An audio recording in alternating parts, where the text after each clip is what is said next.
Bismillahirrahmanirrahim. Saudaraku seiman, kita coba akan lengkapkan bahasan ini dengan kisah-kisah bagaimana orang salafus saleh dulu yang pernah berbuat dosa lalu mereka bertaubat, ya. Kisah tentu yang sangat luar biasa, di antaranya adalah kisah taubatnya Tha'labah radhiyallahu anhu. Sahabat Nabi yang mulia ini adalah anak muda yang masih muda dan keimanan sudah tertanam dalam hatinya. Zaman dulu orang tidak punya kamar mandi dalam rumah, maka orang kalau mau pergi ke WC ataupun mau mandi, maka biasanya orang pergi ke padang pasir. Satu waktu Tha'labah radhiyallahu anhu ini keluar, kemudian dia ke padang pasir, lewat, bukan sengaja, lewat. Rupanya dia melewati sebuah tempat mandi tapi untuk seorang wanita Ansar, wanita dari Madinah, ya. Dan wanita ini terkenal, ya, sangat punya kecantikan dan kulitnya putih bersih. Dan ini bukan terlihat, telanjang bulat semuanya, tidak. Tetapi Tha'labah radhiyallahu anhu lewat. Zaman dulu tempat mandinya laki-laki sama perempuan untuk membedakannya, kalau laki-laki itu dibuat pelapa kurmanya sampai ke daerah kepala sehingga bagian kepala terlihat dan orang tahu di dalam itu adalah orang. Ini di padang pasir, dibuat kayak WC umum gitu, ya, tapi masing-masing punya. Kalau perempuan tertutup semuanya, tetapi karena terbuat dindingnya dari pelapa kurma, ya, mirip dengan pelapa-pelapa kelapa kita sekarang, ya, ada serat-serat, ada lubang celah di antaranya, maka dia sempat lihat sepintas perempuan tersebut dan itu mengganggu hati dia. Begitu melihat langsung terganggu hatinya, padahal dia tidak niat untuk sengaja mengintip orang mandi. Maka dia merasa tulang-tulangnya gemetar, kesemutan, otot-ototnya merasa kesakitan dan lemas. Lalu kemudian dia segera naik ke atas sebuah bukit yang sangat tinggi di Madinah. 40 hari dia nggak pernah turun. 40 hari di atas gunung tersebut bertaubat kepada Allah Subhanahu wa taala. Salat di sana, dia makan minum di sana, pokoknya tidak mau pulang ke rumahnya. Nabi SAW memiliki tradisi, seringkali beliau kalau habis sholat melihat sahabat-sahabatnya. Tapi karena Tha'labah ini bukan orang yang sering ada di depan, maka Nabi SAW tidak melihat dia. Jibril AS datang setelah 40 hari dari masa perbuatan Tha'labah ini radhiyallahu anhu, mengatakan, "Hai Muhammad, Allah memerintahkan kau untuk memanggil Tha'labah yang sedang berada di atas gunung karena dia merasa bersalah dengan dosanya." Maka Nabi SAW mengutus beberapa sahabat mencari Tha'labah, ditemuilah, lalu dibawa. Begitu masuk ke dalam masjid, dia keringat dingin, wajahnya memerah, kehitam-hitaman, ketakutan sekali. Kata Nabi SAW, "Ada apa dengan engkau, hai Tha'labah?" Dia mengatakan, "Ya Rasulullah, saya telah melakukan maksiat yang besar sekali." Kata Nabi SAW, rahmatnya Allah lebih luas, ya. Kemudian waktu itu diiqamahkan solat. Maka solat Nabi SAW bersama para sahabat Tha'labah pun ada. Sementara solat Nabi SAW membaca ayat tentang neraka, maka Tha'labah pun pingsan dalam solatnya. Pingsan. Setelah itu habis solat para sahabat menyampaikan, Nabi SAW datang membangunkan. Setelah bangun, kata Nabi SAW, "Ada apa dengan kau, hai Tha'labah?" "Ya Rasulullah, saya melakukan dosa yang sangat besar bagi saya. Selama 40 hari saya merasa terus dihantui dengan ketakutan atau diselimuti dengan ketakutan ini. Merasa luar biasa, ya. Masalah saya melihat wanita tidak sengaja yang lagi mandi." Maka dia pun berkata, Nabi SAW mengatakan, "Rahmat Allah luas, mohon ampunlah." Dia mengatakan, "Ya Rasulullah, tapi hati saya masih betul-betul terganggu dengan ini." Ya. Maka Nabi SAW setelah mengatakan rahmat Allah luas, pulanglah semua sahabat ke rumah sampai beritakan Nabi SAW kalau Tha'labah sakit di rumahnya. Maka Nabi SAW datang ke rumahnya, kemudian ingin meletakkan kepala Tha'labah di atas paha Nabi SAW. Tha'labah terus berusaha menjauh radhiyallahu anhu. Kata Nabi SAW, "Kenapa kau jauhkan kepalamu dariku?" Dia mengatakan, "Ya Rasulullah, kepalaku penuh dengan dosa." Ini bayangkan sosok seorang sahabat yang hanya sekedar melihat tidak sengaja wanita, ya, yang sedang mandi, itu pun cuma di celah-celah pelapa-pelapa kurma itu. Maka Nabi SAW mengatakan rahmat Allah luas. "Apa yang kau rasakan, hai Tha'labah?" Kata Nabi SAW. Kata Tha'labah, "Ya Rasulullah, semenjak saya lakukan perbuatan tersebut, hatiku rasanya seperti sedang direngut ya seperti ditekan dengan sesuatu, tulang-tulangku dan otot-ototku seperti kesemutan semuanya. Aku merasa ketakutan yang luar biasa. Apa harapanmu, kata Nabi SAW? Dia bilang, harapanku agar Allah memaafkan semua dosa-dosaku. Ya, bukan cuma itu saja, aku memaafkan, mohon supaya Allah maafkan semua kesalahanku.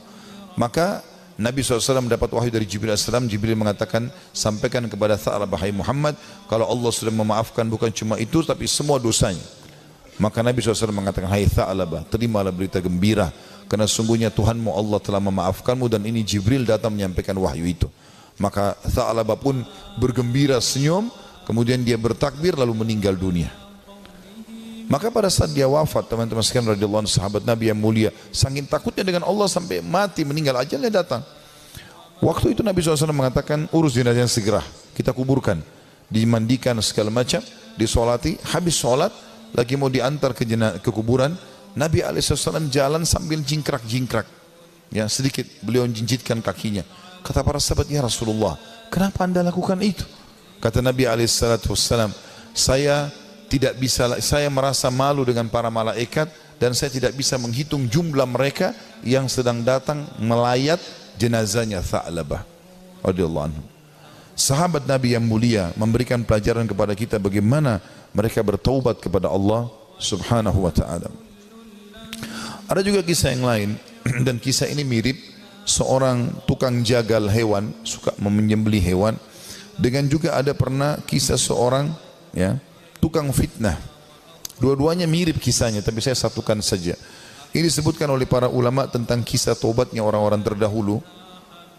Dua-duanya ini, tapi di waktu yang berbeda, di tempat yang berbeda, pernah melihat seorang wanita dan dia tertarik dengan wanita tersebut.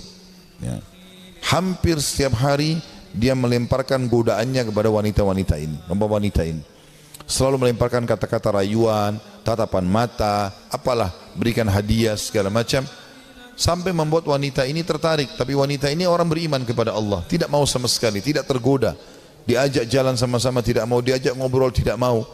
Satu waktu dia melihat wanita itu sedang jalan jauh, dan jalan jauh ini pergi ke satu tempat yang kelihatannya tidak banyak orang. Maka kedua laki-laki ini di dua kisah yang berbeda, tempat yang berbeda, tapi kasusnya sama, ya, jalan mengikuti perempuan tersebut. Begitu tiba di tempat yang sangat jauh, dia pun langsung menghadang wanita tersebut, mengatakan, saya jauh-jauh mengikuti kamu karena saya sangat menyukaimu, gitu kan. Maka kenapa kau sia-siakan waktu yang berdua ini? Kenapa nggak bersama-sama sekarang? Enak kalau kita mungkin pacaran sekarang, jauh dari orang. Kalau kau takut selama ini dengan orang, sekarang jauh dari orang. Maka wanita tersebut tiba-tiba mengatakan, kalau kau memang mencintaiku, maka kau harus tahu sebenarnya aku lebih mencintaimu. Aku pun sebenarnya suka dengan kamu, tetapi rasa takutku kepada Allah mengalahkan itu semua. Aku tidak ingin justru karena cinta ini kemudian kita terjerumus dalam kemaksiatan dan Allah hukum kita. Maka dengan kalimat itu saja laki-laki ini tersentuh. Lalu dia mengatakan, subhanallah, yang telah memberikan peringatan kepadaku melalui lisanmu. Kau takut kepada Allah dan aku tidak takut kepada Allah. Lalu laki-laki tersebut meninggalkan si perempuan tadi, dan semenjak itu dia bertobat kepada Allah Subhanahu wa taala, tidak mau lagi mengenal kecuali yang halal dari mereka. Seorang salafus saleh yang lain yang luar biasa, dia karena takutnya dengan fitnah wanita, maka dia mengatakan, ya Allah, jadikanlah seluruh wanita yang tidak halal bagiku, ya, tidak ada perbedaan, atau hilangkan syahwatku dari seluruh wanita yang tidak halal bagiku. Maka dia mengatakan, demi Allah, Allah kabulkan doa saya, sehingga tidak ada syahwat kecuali pada istri saya saja, pada yang halal, dan tidak ada bedanya antara wanita yang tidak halal bagiku dengan sebuah tembok.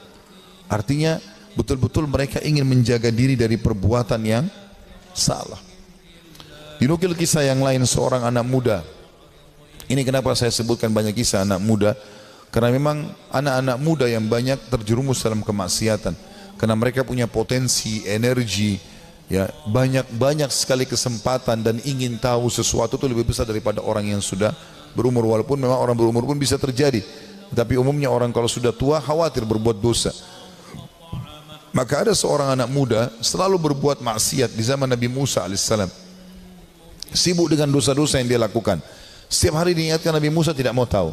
Sampai masyarakat dari Bani Israel pun sudah merasa ini orang tidak ada lagi solusinya nih. Ini sudah nggak ada solusinya orang ini. Maka mereka mengeluh kepada Musa alaihissalam.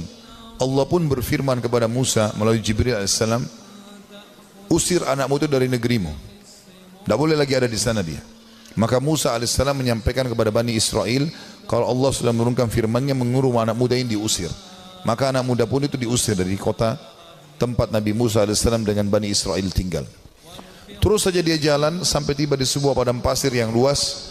Kemudian dia merasa dirinya sakit, lemah, terpukul karena jauh dari orang-orang. Maka dia pun lalu berkata, ya Allah, jangan engkau haramkan aku dari rahmat-Mu.